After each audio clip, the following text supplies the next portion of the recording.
kalau PDIP kemudian itu berkoalisi dengan PKB, maka dia akan menjadi mayoritas. Karena kepala-kepala daerah di Jawa Timur ini hampir didominasi oleh ya PDIP sama PKB gitu. Katakanlah calon-calon lain hampir hampir tidak ada parpol-parpol yang lain ya. Jadi kalau misalnya pilkada di daerah itu bisa paralel dengan hasil di Jawa Timur dan Jawa Timur, pilihan di Jawa Timur sebenarnya koalisi PDIP dan PKB itu sangat-sangat berpotensi untuk bisa mengalahkan petahana, begitu Pak Bambang.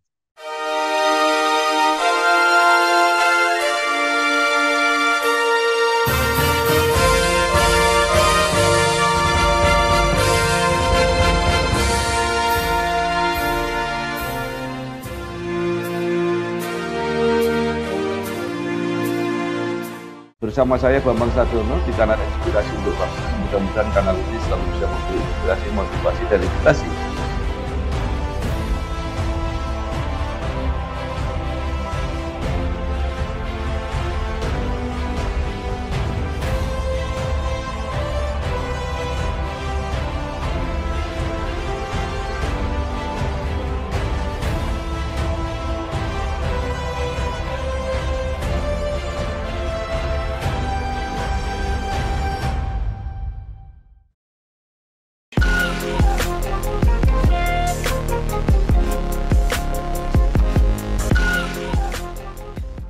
Assalamualaikum warahmatullahi wabarakatuh. Bersama Bang, saya Bambang Sadiono di kanal Inspirasi untuk Bangsa. Mudah-mudahan kanal ini selalu bisa memberi inspirasi, motivasi, dan edukasi. Kami sedang mempersiapkan beberapa video wawancara untuk ikut memantau dinamika pilkada serentak di seluruh Indonesia, termasuk pemilihan gubernur dan wakil gubernur Jawa Timur periode 2024-2029. Saat ini saya sudah bersama dengan salah seorang tokoh Jawa Timur, yaitu Bapak Dr. Haji Zimam Abror Jurait. Beliau lama menjadi wartawan, jadi sudah sangat senior, pernah memimpin Jawa Pos, dan saat ini sebagai seorang pengajar, wartawan yang akademisi. Apa kabar Pak Zimam? Alhamdulillah sehat, Pak Bambang. Ya, Mudah-mudahan sehat semua ini kita. ya. Panggilannya Pak Zimam atau Pak Abror? Nah, kalau masa kecil saya di kampung dipanggil Dimam, tapi kalau di kerjaan dipanggil Abror, tapi sama saja. Baik, Pak Zimam Abror lahir di Surabaya 17 Juni 1962. Terakhir pendidikannya adalah program doktor bidang ilmu komunikasi Universitas Pajajaran. Pernah lama menjadi jurnalis dan menjadi pemimpin redaksi Jawa Pos. Pernah menjadi ketua PWI Jawa Timur dan menjadi anggota Dewan Kehormatan PWI Pusat. Nah, mungkin ada hal-hal yang menarik selama perjalanan karir sampai saat ini, dan kemudian pilihan menjadi akademisi ini juga luar biasa. Silahkan, mungkin ada yang perlu diceritakan Pak Abror. Ya, terima kasih Pak Bambang. Jadi perjalanan apa nama hidup saya dengan Pak Bambang Sadono ini enggak jauh-jauh amat lah ya, jalurnya itu sama. Jadi meniti karir sebagai jurnalis, kemudian setelah itu apa kan gitu ya. Sering kita ini Ya, teman-teman jurnalis itu kalau kita ini sudah meniti karir itu kemudian kemana? Emang pilihannya itu kalau Pak Bambang Sadono menjadi politisi, praktisi politik begitu ya, menjadi ya, akademisi. Kalau saya mungkin setelah saya banyak berkutat di dunia jurnalistik, kemudian saya memutuskan untuk menjadi pengajar gitu ya, menjadi akademisi. Tapi tentu saja naluri sebagai seorang jurnalis itu apa namanya di kita ini kan tetap menyala gitu Pak. Jadi ya, betul. jadi saya ini apa namanya mungkin kalau ya ini istilah akademisi itu kita mengutip Antonio Antonio Gramsci, kita ini wartawan yang organik gitu. Jadi Ya, wartawan yang ingin terjun ke masyarakat dan mencoba menjajaki apa yang terjadi di masyarakat sehingga kemudian dari situ akhirnya juga membawa saya, kemudian seperti Pak Bambang juga, terjun ke dunia politik meskipun tidak dunia politik praktis. Saya aktif di Ya. di kerelawanan kemarin ketika Pilpres 2024. Ya. Eh, Mungkin bisa diceritakan sekarang mengajar di mana Pak Abdul? Saya mengajar di Universitas DR Sutomo Oh, Surabaya di Fakultas Ilmu Komunikasi. Saya mengampu di pasca sarjana maupun di kelas sarjananya. Jadi ini aktivitas rutin yang eh, saya geluti, Pak Bambang. iya, baik. Nah ini saya memang sengaja memilih Pak Abror ini karena pengalamannya lengkap. Artinya akademisinya iya, jurnalisnya juga nggak perlu dilakukan, sehingga saya mungkin bisa dibantu untuk mengamati dinamika pilkada di Jawa Timur. Saya melihat banyak yang menarik. Jadi misalnya di tingkat Jawa Timur itu satu-satunya calon yang dengan gagah berani sudah menyatakan declare mau nyalon gubernur itu adalah Bukovifa. Itu di tempat-tempat lain semua masih ragu-ragu semua. Nah, sebenarnya di luar itu apa yang Pak Abror amati mengenai pilkada dari provinsi dulu di Jawa Iya, Timur ini? iya. Jadi saya kira nanti kalau kita melihat pilkada di Jawa Timur ini rentetannya kan masih kental sekali dengan Pilpres 2024. Ya, Jadi Bu Khofifa Indar Parawangsa ini petahana ya yang kemarin pada Pilpres itu beliau menjadi pendukungnya pasangan 02 Prabowo ya, Gibran. Nah, ya, eh, pasti Jawa Timur sebagaimana Jawa Tengah daerah asalnya Pak Bambang itu terutama Jawa Timur ini kan menjadi salah satu barometer apa namanya politik ya. Jadi pasangan-pasangan kemarin itu pada berebut bagaimana caranya memenangkan Jawa Timur. Nah, sehingga kemudian yang dilakukan oleh pasangan 02 Prabowo Gibran itu menarik Kofifa untuk masuk di timnya, tim pemenangan Prabowo Gibran. Jadi Pak Bu Kofifa satu pasang bersama Wakil Gubernur ketika itu Mas Emil Dardak itu menjadi timnya Pak Prabowo. Bahkan eh, ya selain memainkan peran yang sangat penting di Jawa Timur karena di daerah pertempuran, itu juga Mas Emil Elistianto Dardak, Wakil Gubernur ketika itu termasuk salah satu gampangnya kita sebut mentornya Gibran lah. Jadi ketika ya. Gibran kita tahu bagaimana di perdebatan Cawapres itu menjadi apa viral di mana-mana itu tidak lepas dari campur tangannya Mas Emil Dardak. Nah, sekarang di Pilpres di Pilgub atau Pilkada serentak 2024 ini Bu Khofifa ke apa ya seolah-olah mendapatkan reward gitu ya, balasan dari Pak Prabowo Gibran dan termasuk juga yang paling penting dari eh, apa namanya koalisi Indonesia Maju karena partai-partai koalisi Maju, Gerindra, Golkar, PAN ya eh, itu sudah menyatakan mendukung Khofifa. Bahkan PSI juga sudah menyatakan mendukung Khofifa. Bahkan Gibran, Wapres terpilih juga sudah langsung datang ke Surabaya menemui Bu Khofifa dan menyatakan akan me- membantu Bu Khofifa. Jadi ini bisa disebut bahwa kalau istilahnya teman-teman ini sampai sekarang Bu Khofifa saya nggak ada lawan begitu katanya begitu belum ada lawan.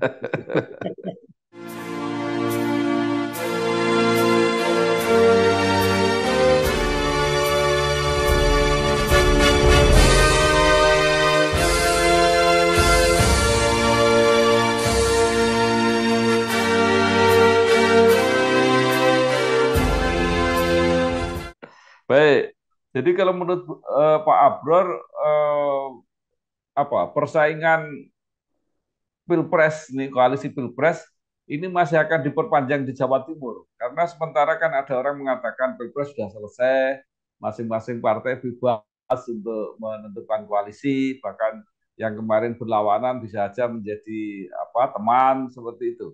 Iya, pasti itu fenomena umum. Tapi di Jawa Timur terlihat beda karena harus dilihat Jawa Timur ini bukan agak, cukup unik karena di Jawa Timur ini kemarin di Pilpres 2024 dan di Pilegnya itu pemenangnya adalah Partai Kebangkitan Bangsa. Jadi Ya, PKB ini memperoleh suara yang luar biasa karena sekarang dia memperoleh 27 kursi di ya, Jawa Timur. Ini sangat jauh dibanding dengan PDIP yang biasanya dua parpol ini, PKB dan PDIP itu bersaing ketat di Jawa Timur. 2014 itu PKB leading, selisihnya hanya satu kursi saja, 25 dengan 20. Kemudian 2019 kemarin gantian PDIP yang leading itu selisihnya satu kursi juga, 25 dengan 24. Tapi hasil Pilpres 2024 ini luar biasa. PKB melejit dengan 27 kursi, PDIP di urutan kedua 21 kursi. Selisihnya cukup jauh. ya, Sehingga kemudian PKB sebagai partai pemenang pemilu di Jawa Timur itu mempunyai privilege dia bisa mencalonkan sendirian ya. gitu ya. Cukup 20% apa namanya perolehan suaranya itu sehingga PKB bisa mencalonkan sendiri calonnya. Nah, PKB dengan Bukovifa itu ada semacam perang dingin ya antara Gus Imin, Cak Imin sebagai ketua PKB, beliau juga dari Jawa Timur, Bukovifa juga dari Jawa Timur, tapi dua tokoh ini ada persaingan yang perang dingin begitu ya. Nah, sehingga kemudian PKB sudah menegaskan bahwa sebagai pemenang pemilu di Jawa Timur, PKB tidak akan membiarkan Bukovifa ini menghadapi bumbung kosong, Ya, artinya tidak ada lawan ya, tadi.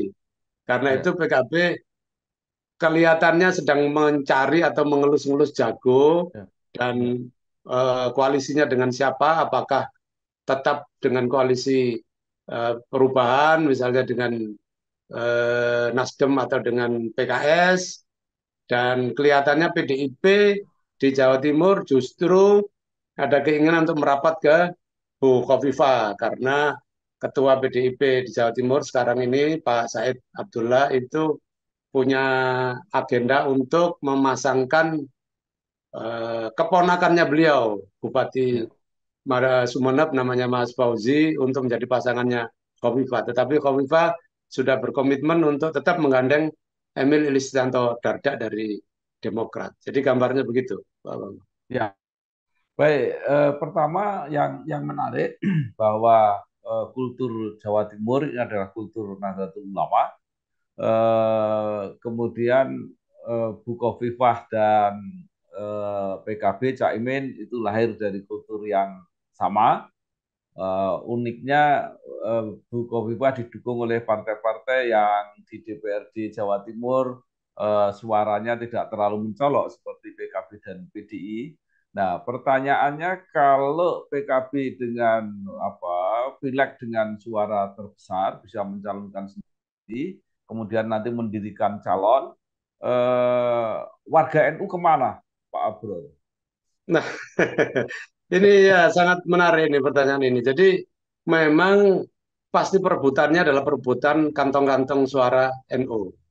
Bu Kofifa udah sangat apa namanya kuat, terutama karena beliau juga Ketua Umum PP Muslimat NU dan beliau punya jaringan di tingkat Muslimat di Jawa Timur yang sangat-sangat kuat.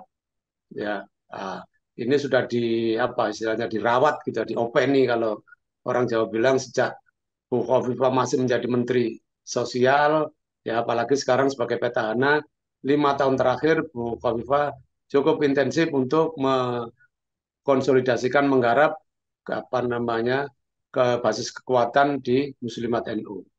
Nah, sementara yang menarik juga PKB ini kekuatannya ada pada legislatifnya, anggota-anggota legislatifnya.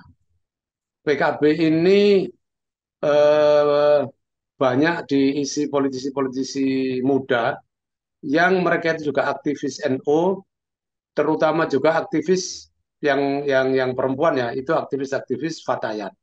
Jadi eh, kalau kemudian nanti PKB itu mengajukan calon sendiri, itu pasti suara utama yang diperebutkan adalah kantong-kantong NU, termasuk di situ adalah Muslimat dan Fatayat. Jadi nama yang sementara ini dimunculkan meskipun belum resmi itu adalah Pak Kiai Haji Marzuki Mustamar, mantan ketua PWNU Jawa Timur yang diberhentikan kemarin waktu Pilpres oleh Gus Yahya Stakuf karena Kiai Mustamar terindikasi apa namanya mendukung 01 Anies Caimin gitu kan. Nah, Ya. ini juga akan menarik kalau misalnya PKB mencalonkan Kiai Marzuki Mustamar, kemudian misalnya ya PDI yang kepengen merapat ke Bukovifa, kalau misalnya sampai Ya.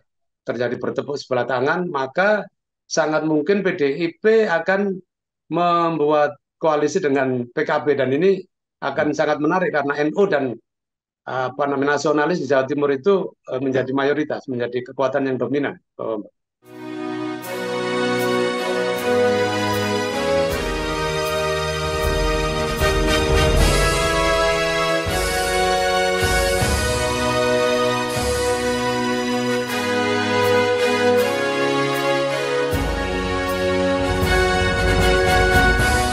Baik, apakah apa prediksi itu bisa menjadi kenyataan ya? Karena mungkin PDIP yang mencoba bergabung tapi kemudian tidak berhasil, eh, pilihannya apakah akan bergabung dengan Caimin atau tetap mendukung Bu Khofifah karena secara nasional kelihatannya memang apa ya koalisi Indonesia Maju ini dengan koalisi PDIP masih masih agak susah untuk bersatu gitu. Nah, Iya, eh, kira-kira kalau di Jawa Timur seperti apa, Pak? Kemungkinan itu.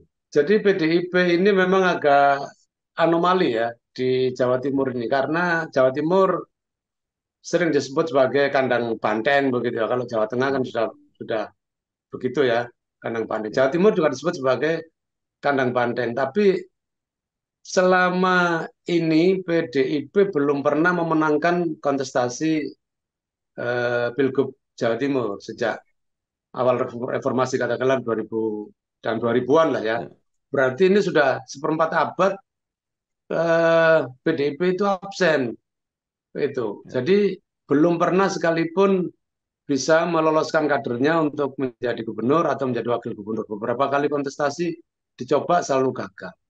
Nah, karena itu kemungkinan PDIP akan realistis.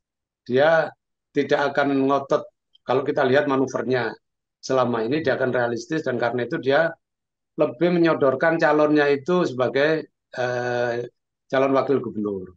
Sebenarnya PDIP punya kandidat-kandidat yang cukup potensial ya. Terutama kita tahu Bu Tri Risma hari ini, hmm, Menteri Sosial yang sekarang itu kan masih cukup populer di Surabaya dan di Jawa Timur. Kemudian jangan lupa juga ada Mas Abdullah Abdullah Azwar Anas, mantan ya, Bupati Banyuwangi. Beliau kader PDIP juga, sekarang Menteri eh, di Jakarta. Beliau ya, Menteri Aparatur Negara. Saya kira beliau juga punya ya, potensi yang cukup besar. Jadi menarik kalau misalnya PDIP memutuskan untuk berkoalisi dengan PKB, berarti mereka di parlemen akan mayoritas. Apalagi kalau misalnya PKS dan kemudian juga Nasdem mau bergabung koalisi besar, ini akan sangat menarik kalau misalnya Yai Marzuki Mustamar untuk menjadi vote getter menarik suara NU dan Muslimat dan Fatayat tadi. Nah, kemudian calon dari PDIP yang menjadi vote getter pemilih-pemilih nasionalis. Ini akan menjadi kontestasi yang cukup ya, menarik menghadapi ya. Bukovifa dengan Mas Emil. Artinya untuk menghadapi pasangan Khofifah Emil, apakah ada kemungkinan menjadi tiga pasang? Artinya PDIP berdiri sendiri dengan tokoh-tokoh tadi, Risma atau Aswar Anas, atau bergabung menjadi satu dengan eh, PKB dengan tokoh Pak Marzuki Mustamar. Kira-kira Ya, mana yang lebih mungkin? eh, kalau kita melihat bahwa PDIP sekarang secara apa ya, eh, moral gitu, mental gitu ya, ini kan sedang kurang pede gitu dengan hasil Ya, Pilpres kemarin. Sedangkan di Jawa Timur saja yang disebut sebagai kandangnya Banteng juga hasilnya nomor 3 di bawah pasangan 01. Jadi saya kira secara mental PDIP sedang berada pada kondisi mental yang tidak terlalu pede sehingga mungkin itu juga ya, kondisi yang tidak pede itu membuat PDIP juga terpengaruh gitu.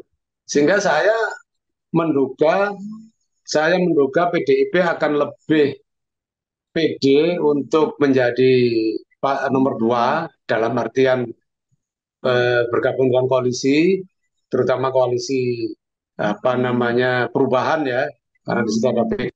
Sehingga kemudian sangat mungkin akan terjadi head to head dan ini pasti lebih menarik kalau head to head karena kalau tiga tiga pasangan rasanya ke PDIP akan tidak bisa menemukan partner karena misalnya Nasdem kemudian PKS akan lebih lebih cenderung untuk ke PKB atau bahkan bisa saja sih menyeberang ke Bukovifa. Tetapi kalau dengan PDIP untuk membuat koalisi sendiri rasanya eh, tidak begitu besar potensinya.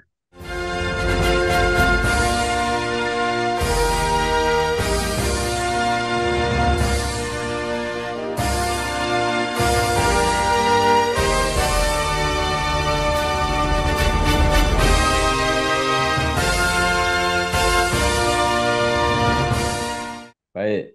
Pak Bror, sekarang kita melihat dari sudut yang agak berbeda, yaitu dari sudut dari pilkada kabupaten kota. Karena betapapun TPS itu akan ada di daerah-daerah yang pada saat bersamaan mereka juga pasti akan disibukkan oleh kompetisi tingkat kabupaten kota. Nah, kalau dilihat dari potret kabupaten kota, itu seperti apa? Apakah mereka juga terpecah seperti potret di tingkat provinsi, atau justru potret kabupaten kota yang akan bisa menjadi gambaran kira-kira eh, apa situasi kompetisi di tingkat provinsi itu seperti apa? Nah, sebenarnya kalau dalam hal ini PDIP itu lebih diuntungkan karena PDIP lebih punya banyak kepala-kepala daerah di Jawa Timur ini, gitu ya. Jadi eh, kalau misalnya itu memang tidak bisa paralel ya, artinya Ya, suara di provinsi itu apa di kota kabupaten itu akan sama dengan hasil di provinsi. Tetapi dalam hal jaringan sebenarnya PDIP lebih diuntungkan dan karena itu juga kalau PDIP kemudian itu berkoalisi dengan PKB, maka dia akan menjadi mayoritas. Karena hmm, kepala-kepala daerah di Jawa Timur ini hampir didominasi oleh ya PDIP sama PKB. Gitu. ya, Katakanlah calon-calon lain hampir hampir tidak ada parpol-parpol yang lain ya, kecuali misalnya apa saya kira belum ada lah. Kita lihat Surabaya ya, PDIP, kemudian Gresik itu PDIP, Sidoarjo PKB, Malang itu PKB atau Batu PDIP, begitu. Jadi antara dua ya, kekuatan ini. ya, Jadi kalau misalnya pilkada di daerah itu bisa paralel dengan hasil di Jawa ya. Timur dan Jawa Timur, pilihan di Jawa Timur sebenarnya koalisi PDIP dan PKB itu sangat-sangat berpotensi untuk bisa mengalahkan petahana, begitu Pak Bambang. Ya.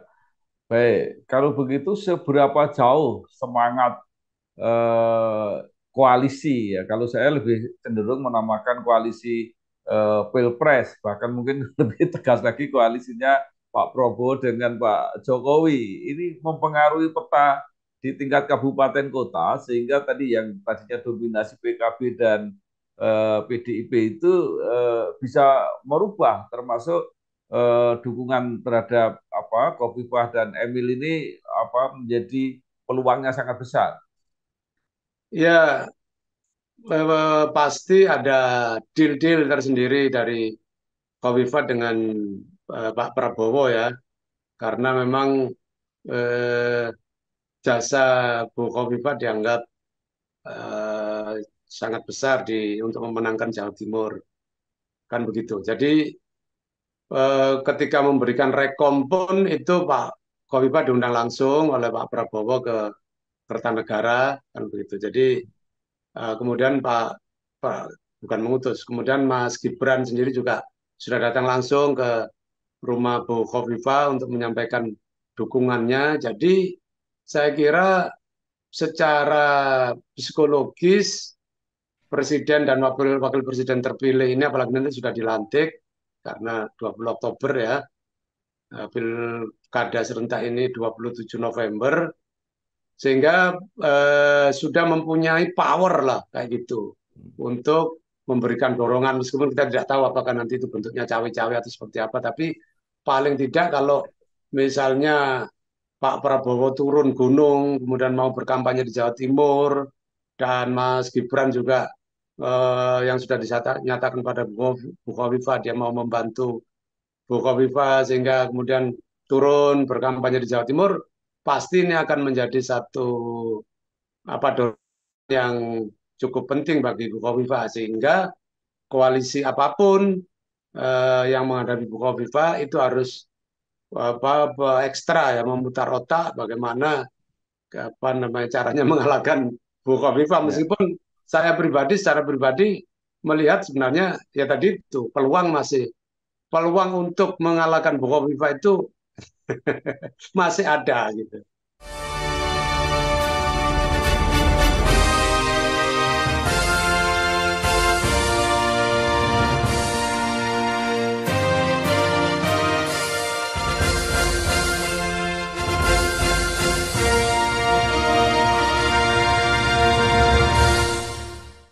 Ya. Nah, eh, menurut Pak Abror, sepengamatan Pak Abror, untuk kabupaten kota, tadi kan bupati, wali kota banyak didominasi dari kader PDIP maupun PKB. Seberapa jauh petahana itu masih bisa bertahan di daerah-daerah itu? Saya kira masih cukup kuat. Kita mulai dari Surabaya. Surabaya Ya, ini Eri Cahyadi, wali kota dan wakilnya Armuji dari PDIP ya, sudah mendeklarasikan untuk maju bareng lagi dan ya, Nasdem sudah merapat untuk ya, mendukung pasangan ini. ya, Nah, kemudian di daerah-daerah yang penting lagi, misalnya Sidoarjo ini menarik karena petahananya PKB sekarang kena kasus KPK, tapi ya, saya kira Sidoarjo itu tetap strongholdnya PKB. Jadi ya, petahana-petahana rata-rata masih mungkin akan tetap bisa bertahan ya. Kalau saya melihat secara sepintas di beberapa daerah, karena belum muncul misalnya kejutan tokoh-tokoh yang mengejutkan di kota-kota yang besar, misalnya Malang, ya, kota kabupaten, saya kira di sana tetap secara tradisional, di sana kekuatan nasionalis sangat besar. Jadi kabupaten kota di Jawa Timur tidak akan banyak pergeseran, PDIP dan PKB masih tetap akan mendominasi dan karena itu kemudian isu-isu yang akan dimainkan oleh pasangan gubernur dan calon gubernur nanti mungkin juga isu-isu yang apa ya, yang mungkin isu-isu yang khusus gitu. Misalnya ya. kalau saya berbicara dengan beberapa kiai, misalnya beberapa ulama, terutama dari Madura, masih ada yang mempersoalkan misalnya pemimpin wanita, misalnya. Jadi Oh, itu juga nanti harus diantisipasi oleh Bu Kofifa kalau misalnya sampai ya, muncul isu-isu semacam itu. Tapi saya kira ini ya namanya juga politik ya, isu-isu seperti itu ya. tidak bisa dinafikan begitu buat Ya, saya. ya. Ya, baik. Nah, Pak Abror, kalau melihat potensi kabupaten kota masih kuat di PDIP dan PKB, dan di provinsi yang kuat adalah Bu Kofifa, apakah bisa terjadi split pilihan bahwa di Hmm. kabupaten kota nanti tetap yang kuat antara PKB dan PDIP, tetapi di provinsi itu Bu Kofifa. Ya, split split voting ya atau split voter. Saya kira Ya, memang sangat mungkin ini karena tadi itu, kalau kita melihat selama 5 tahun, Bu Kofifa ini sangat aktif dalam melakukan konsolidasi ke daerah-daerah. Program-program, terutama tadi ya ke grassroots, Bu Kofifa tahu, sadar Ya. betul bahwa eh, apa namanya potensi suara Nahdliyin itu seperti apa. Beliau sangat-sangat sadar dan karena itu kemudian konsolidasinya sangat-sangat masif. Nah, kemudian menarik karena di daerah-daerah para bupati, wali kota juga tentu sudah mempunyai jaringan-jaringan yang sudah kuat selama 5 tahun.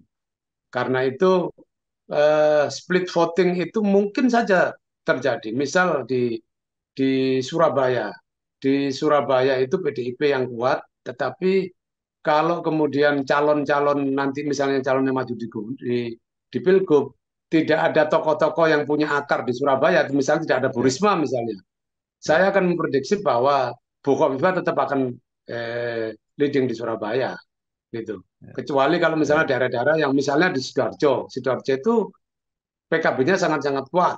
Nah, itu di situ mungkin Bu Kofifa harus berjuang lebih ekstra keras untuk bisa memenangkan suara Sidoarjo. Jadi split voting menurut saya sangat-sangat mungkin terjadi dan di daerah-daerah yang PKB maupun PDIP itu kuat, sangat mungkin calon-calon kepala daerah, bupati maupun wali kotanya akan dimenangkan oleh PDIP atau PKB, tetapi untuk gubernurnya kemungkinan Bu Khofifah masih bisa mengambil suara di wilayah-wilayah itu.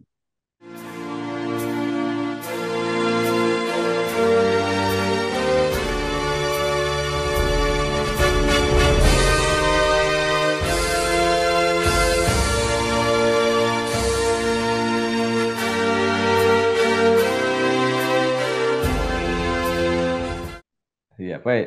Pak Abror, kalau begitu bagaimana peran para tokoh? Kan Jawa Timur, Kultur Nadliyin itu biasanya tokoh-tokoh kiai itu sangat berperan. Ya, jadi misalnya kemana arah para kiai? Juga tokoh-tokoh seperti Pak Dekarwo misalnya, itu kan juga tokoh yang sangat didengar di Jawa Timur. Termasuk tadi tokoh-tokoh Jawa Timur yang ada di Jakarta. Seberapa besar kira-kira nanti pengaruhnya dalam persaingan di Jawa Timur ini? Ya, yang terutama saya kira para kiai ya, kiai-kiai lokal di Jawa Timur ini yang punya pengaruh yang sangat signifikan di dalam menentukan pilihan politik. Jadi ini karena itu mengapa saya menduga mengapa PKB mengelus-elus Kiai Marzuki Mustamar. Jadi Ya. karena tadi itu para Nahdien di Jawa Timur masih melihat para kiai sebagai patron, gitu ya.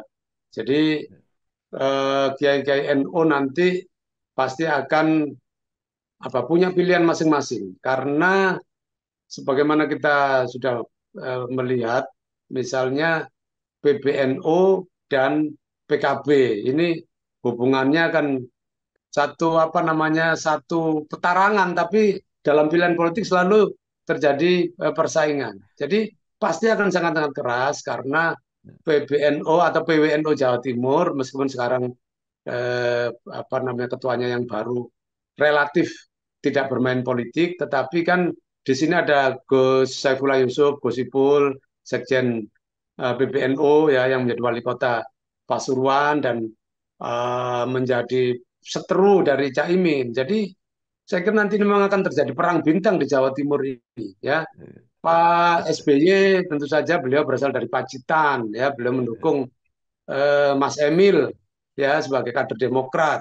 Tadi disebutkan Pak Dekarwo. Pak Dekarwo Ya. ini eh, pasti masih mempunyai jaringan dengan jaringan Karsanya, Karwo Saiful ketika memenangkan Pilgub 2 periode dan Pak Dekarwo saya kira lebih cenderung kepada Bu Kofifa. Nah, kemudian tadi Pak Prabowo dan Mas Gibran yang punya utang budi kepada Bu Kofifa dan eh, tidak ketinggalan juga para kiai yang juga memainkan apa namanya peran yang sangat penting di dalam pilihan politik. Jadi saya kira Jawa Timur ini akan terjadi pertempuran perang bintang yang yang sangat Luar menarik. biasa. Belum lagi Bu Risma, Ya. Mas Abdullah Azwar Anas dan tokoh-tokoh nasional yang berasal dari Jawa Timur. Ya, baik. Pak Abril terakhir, saya mau tanya peran media. media ini masih punya peran apa enggak secara politik, masih punya pengaruh. Nah, kalau di Jawa Timur seperti apa kira-kira? Ya, pasti ya kalau di masa lalu ketika kita sama-sama masih di media cetak, ya media mempunyai peran yang sangat besar ya. Kayak saya masih ingat di Surabaya misalnya, Bu Risma itu eh, apa ini joknya di Ya, kita ya kalangan wartawan. Bu Risma ya, itu menangnya karena GPS itu Jawa Pos, kemudian S itu Suara Surabaya begitu. Jadi ya, karena memang Bu Risma itu didukung oleh media, tapi ketika itu kan memang media masih dimonopoli oleh Jawa Pos. Sekarang dengan posisi media, dengan adanya media sosial, dengan adanya media digital yang lebih ter apa namanya tersebar begitu ya kekuatan, dan Jawa Pos sendiri sebagai media regional yang pernah menjadi yang paling kuat juga sudah harus membagi kekuatannya kepada media-media yang lain, terutama juga media digital dan media sosial, sehingga saya memperkirakan media ini tidak memainkan peran sesignifikan ya, pada pemilu-pemilu 2014 lah ya. Tetapi tentu saja nanti para kandidat ini akan berusaha meraih pemilih-pemilih milenial yang itu di ya, Jawa Timur saya lihat juga jumlahnya sebagai pemilih nasional itu cukup besar. Jadi di ya, atas angka 40 sampai 45%. Tentu saja ini pemilih-pemilih pemula yang hanya bisa dijangkau lewat media, terutama media digital dan media sosial. Jadi saya belum tahu pertempuran di media sosial nanti seperti apa, tapi media-media konvensional saya kira semua harus kita akui bahwa secara nasional maupun secara regional dan lokal itu perannya sudah semakin mengecil karena harus berbagi dengan media digital dan media sosial, Pak Bambang. baik, terima kasih sekali Bapak Dr. Haji Imam Suret, seorang jurnalis, wartawan senior, dan seorang akademisi di bidang komunikasi. eh, Sudah disampaikan peta dan dinamika Pilkada Jawa Timur, makin jelas situasinya, tokoh-tokohnya, potensi-potensi pengaruh, termasuk peran di kabupaten kota. Mudah-mudahan ini membantu kita semua untuk mengamati, dan bagi masyarakat Jawa Timur yang berkepentingan langsung untuk memanfaatkan, menentukan pilihan, dan mendapatkan pemimpin terbaik baik di tingkat provinsi maupun kabupaten kota. Sekali lagi terima kasih Pak Abror, Ya, selamat mengabdi, berjuang terus ya. Wartawan tidak pernah berhenti, yang pensiun hanya pegawai di media. Mudah-mudahan ya. tetap ada manfaatnya. Terima kasih. Baik. Wassalamualaikum warahmatullahi wabarakatuh. Waalaikumsalam warahmatullahi wabarakatuh. Terima kasih. Bersama saya Bambang Sadiono di kanal Inspirasi untuk Bangsa. Mudah-mudahan kanal ini selalu bisa memberi inspirasi, motivasi, dan edukasi